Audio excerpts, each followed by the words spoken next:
I call the heart the crystal vase. The crystal vase, shining, beauty Allah created. Allahu nur samawati wal ard. What happens as we live?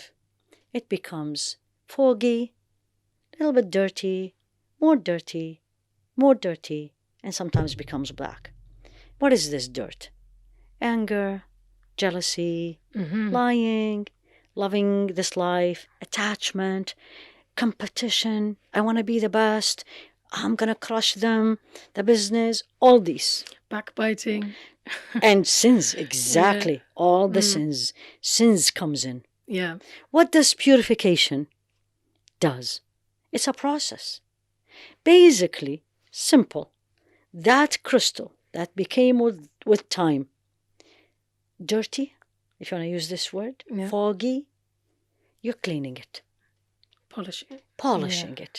And then it comes back to the original crystal, that the focus is, I am here as a Khalifa of Allah subhanahu wa ta'ala. I am here as stewards on this earth. And we all are talking about it these days. How? And here also medicine comes in, subhanAllah. When you have a wound and the wound is infected, any kind of a wound, what is the first thing you do? You clean the wound. And then you remove anything in your surroundings that will make the wound infected again. And then you bring things that will help heal the wound. That's tazkiyah. That's purification. You bring back. The heart is wounded.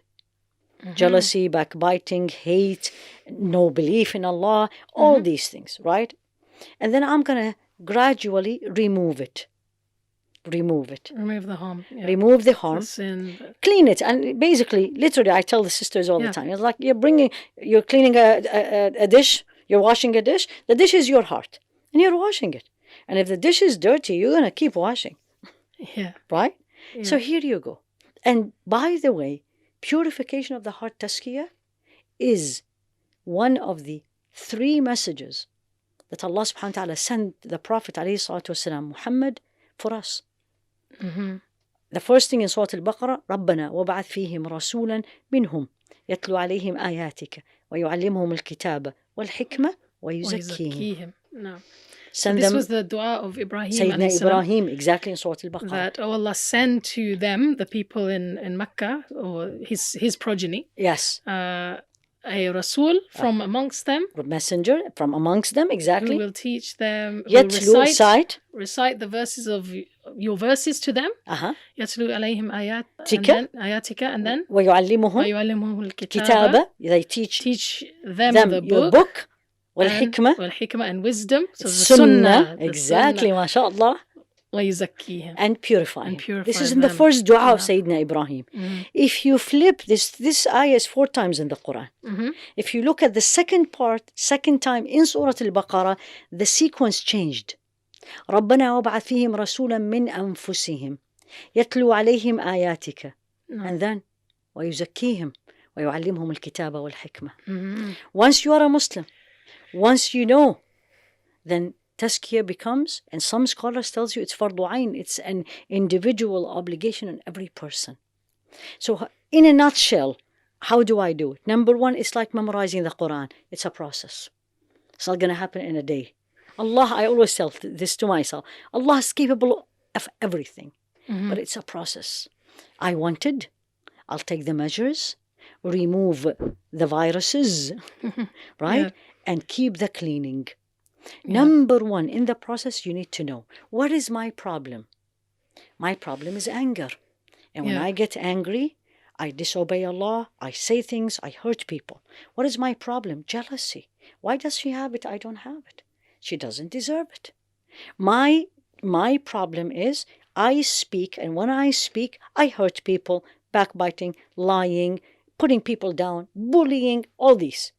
Number 1, identify. By identifying yourself. Then take one by one. Simple. Company. As you said, صحبة الصالحين. If the suhbah around me, if my friends, I know when I go out with them, it's going to end up in backbiting. I need to remove. That's a virus. Definitely. If I know if I am going to be doing certain things, and if it doesn't work perfectly, I'm going to get upset. I need to move away from these things. Mm-hmm. I know if I, for example, if I'll be with this, if I go to her house, I'm going to feel ill inside me. She has a bigger house than mine. She has 4 bedrooms, I have 3.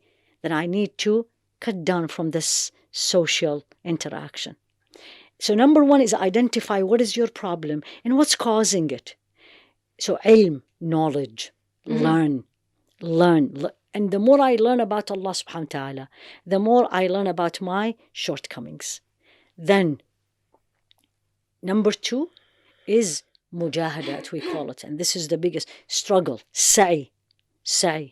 And the process is very easy. 4 things less and 1 thing is more. Very easy. And this is Imam Ibn al-Qayyim put it beautifully.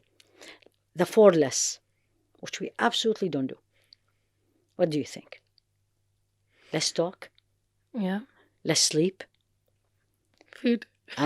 Less food. Yeah. And less interaction with people. Mm. And more? Dhikr. Exactly, mashallah, tabarakallah. More dhikr of Allah. No. The cornerstone is this one. No. And there is a saying attributed to Rasul alayhi salatu wasalam, الذكر صقالة القلب. Remembrance of Allah is the cleaning agent of the heart. Remember the crystal? Yeah. Like we put soap, put it in the dishwasher, spray.